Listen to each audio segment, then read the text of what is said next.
전쟁의 역사는 승리를 쟁취하기 위한 끊임없는 전략과 전술의 발전 과정이라고 할 수 있습니다. 그 중에서도 특히 기세와 전공은 상반된 듯 보이지만 놀랍게도 승리를 위한 핵심 요소였습니다. 과연 기세와 전공은 무엇이며 어떻게 조화를 이루어 역사를 바꾼 걸까요? 기세는 쉽게 말해 적의 허를 찌르는 기습적인 공격을 의미합니다. 병력의 열세에도 불구하고 허점을 파고들어 단숨에 전세를 역전시키는 전략이죠. 반면 전공은 정면에서 굳건하게 맞붙는 정통적인 공격 방식을 뜻합니다. 압도적인 병력과 물자를 바탕으로 적을 굴복시키는 힘의 우위를 보여주는 것이죠. 삼국시대 고구려의 영해소문은 뛰어난 기세 전략가였습니다. 수나라의 대군을 살수에서 기습하여 섬멸한 것은 그의 대표적인 업적입니다.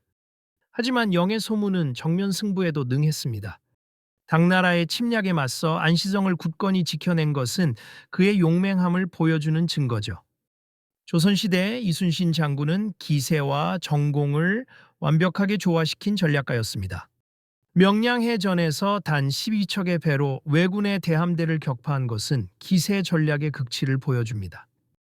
하지만 이순신은 한산도 대첩과 같이 전공법을 활용하여 적을 섬멸하기도 했습니다.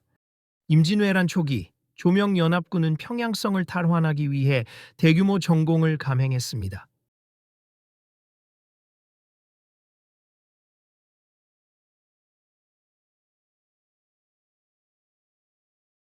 하지만 고니시 유키나가의 저항에 부딪혀 큰 피해를 입고 후퇴해야 했습니다. 이후 조명연합군은 기세 전략을 활용하여 왜군의 보급로를 차단하고 게릴라전을 펼쳤습니다.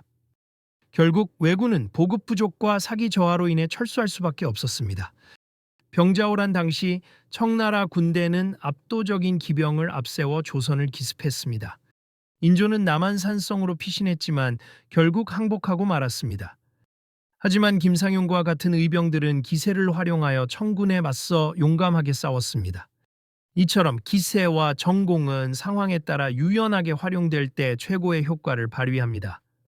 역사 속 승리자들은 이러한 조화로운 전략을 통해 불리한 상황을 극복하고 승리를 쟁취했습니다.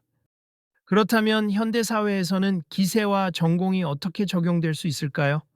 기업은 새로운 시장을 개척할 때 기세 전략을 활용하여 경쟁 우위를 확보할 수 있습니다. 반면 안정적인 성장을 위해서는 전공법을 통해 기존 시장을 굳건히 지켜야 합니다. 리더는 상황 판단 능력과 유연성을 바탕으로 기세와 전공을 적절히 활용해야 합니다. 과연 당신은 어떤 전략을 선택하시겠습니까? 그리고 그 결과는 어떻게 될까요? 역사 속 인물들처럼 기세와 전공을 조화롭게 사용하여 승리를 쟁취할 수 있을까요? 결국 승리는 단순히 힘에 있는 것이 아니라 지혜로운 전략과 용기에 달려 있습니다. 하지만 예상치 못한 순간 전혀 다른 변수가 나타날 수도 있습니다. 새로운 위협이 등장하고 모든 전략이 무용지물이 될 수도 있다는 뜻이죠. 다음 시간에는 기세와 전공을 뛰어넘는 예측 불가능한 변수에 대해 알아보겠습니다.